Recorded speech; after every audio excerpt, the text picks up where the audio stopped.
With today's video, I would love to talk about two words which everybody should be talking about while nobody is talking about: bioavailability and biotechnology.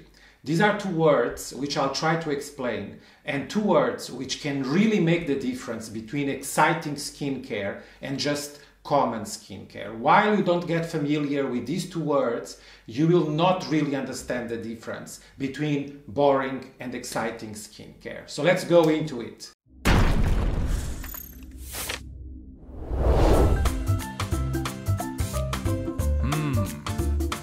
Oh!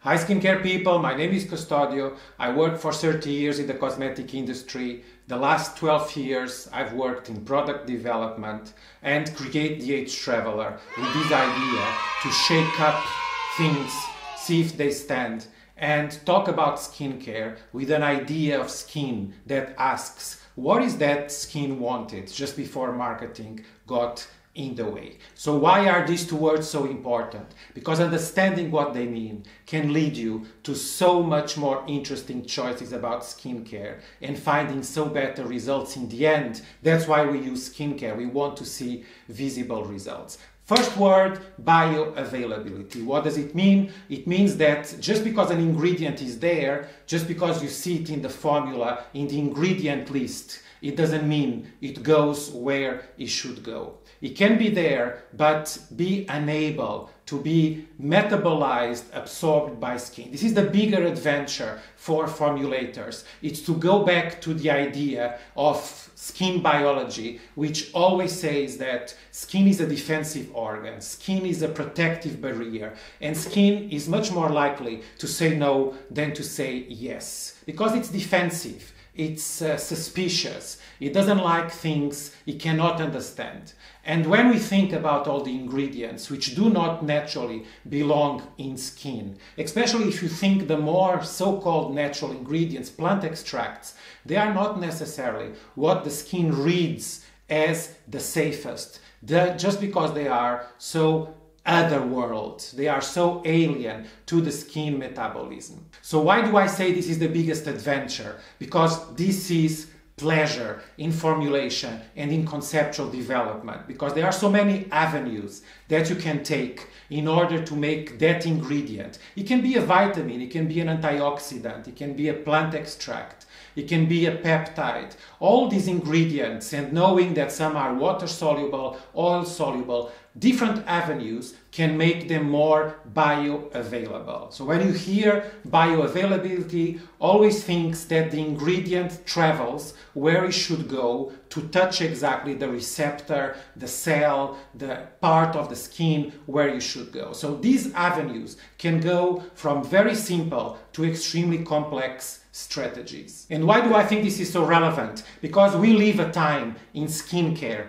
where we are obsessed with concentrations and the origin of the ingredients. If you are curious, I have this video where I try to challenge this game of the highest concentrations, because I don't believe that just the concentration and naming the ingredient, it's enough to explain the magic or the lackluster magic of the end formula. So what are the avenues, what are the tricks available for formulation? Well, transport systems from the old 80s, 90s liposomes are one. Definitely that's one way to think transport bioavailability. There are more modern transport systems called vectors, which target more receptors more specifically into the skin. You can have ingredients which are grafted, meaning that they are attached to something else which helps to transport them when the molecular weight of the ingredient it's maybe too big to enhance penetration. You graft it. So basically you cut it in smaller pieces. That's often what you do with peptides, amino acids, more the protein geared part of the family. So while the objective of my video it's basically to raise your awareness that there is more than meets the eye in an inky list, in an ingredient list. There might be differentiating capacities, even though the ingredients look similar. And this is by no means to question the value of ingredient lists and how much you should study and be interested in them. I come from a time, because as I mentioned, I worked for 30 years in the industry. I come from a time where ingredients were not listed in boxes even. Can you imagine that? Well, that was the case. So of course, I'm saying that ingredients are very important. I think you should do your homework, but do this homework as well, because these also can differentiate sometimes in terms of price positioning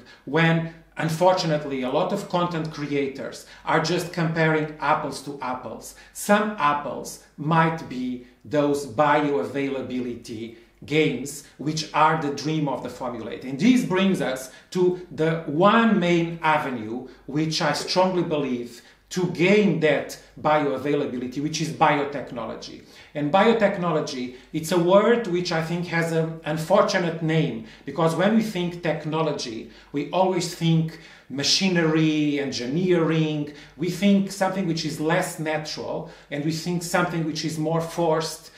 Some years might even confuse biotechnology with genetic manipulation and think that they are akin, and they are not. In the end of the day, biotechnology is just a glorified name for biofermentation when it comes to skincare. In other areas of health, biotechnology might mean things differently, but when it comes to skincare, biotechnology, it's fermentation. So it's basically mixing, adding to life forms. I give you an example which is not skincare. A yogurt, it's biotechnology. You have milk and you have bacteria culture.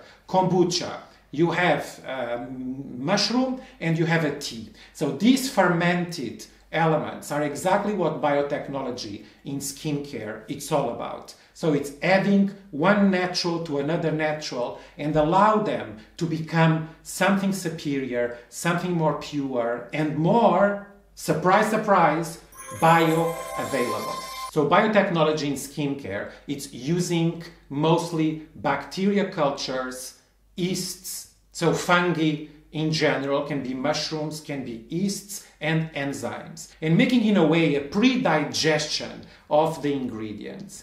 Your stomach is doing biotechnology because all enzymes, bacteria, acids in your stomach, they are breaking down more complex compounds into smaller, more bioavailable compounds. But coming back to biotechnology, so you have this fermentation, and this fermentation breaks down more complex ingredients, and this can be applied to extensive family of ingredients. It can be those I already mentioned, proteins, amino acids, even hyaluronic acid.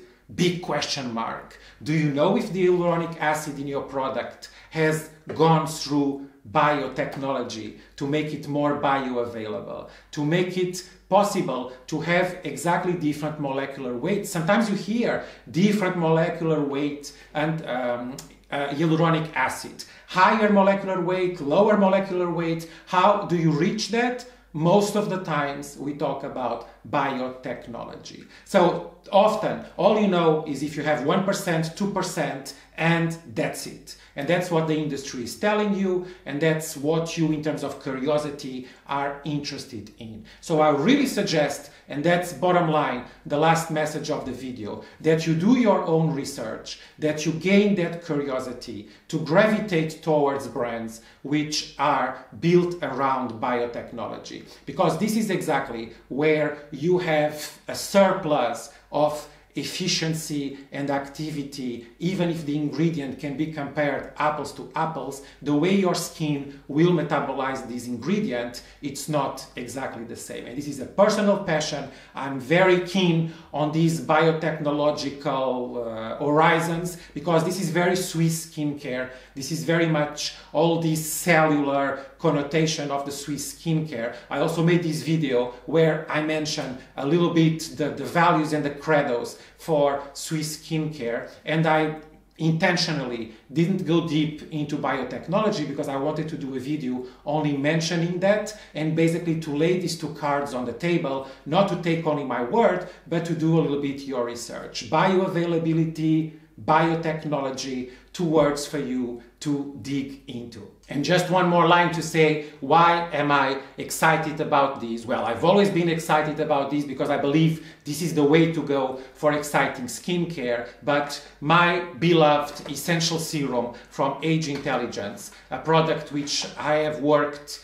very dearly into because it's all about biotechnology and all the pre-probiotics, the ATP, everything which makes the product outstanding. And I've mentioned this product several times. It's exactly biotechnology, and I just heard 48 hours ago we've been awarded in China the best product, spa product of the year in such a competitive market where it's very hard to really make a difference. And I do believe this is biotechnology, bioavailability at its best working. So again, don't take my word for it, but take this as a note, as a friendly suggestion, because the series is called You've Been Fooled. And when you hear about natural, where it comes from, you've been fooled. Because natural, it's not mostly where it comes from, it's mostly where it goes to and how it gets there.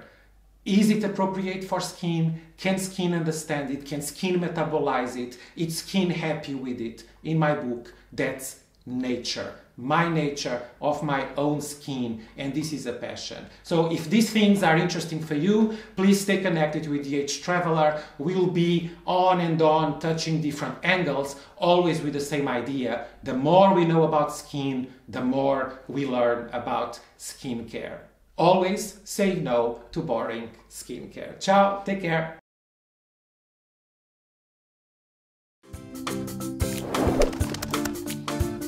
Okay, I got an award. I'm in good mood. Only thing which make me even more in good mood is that you subscribe the channel, you follow, and you keep updated what's going on in this crazy world of skincare.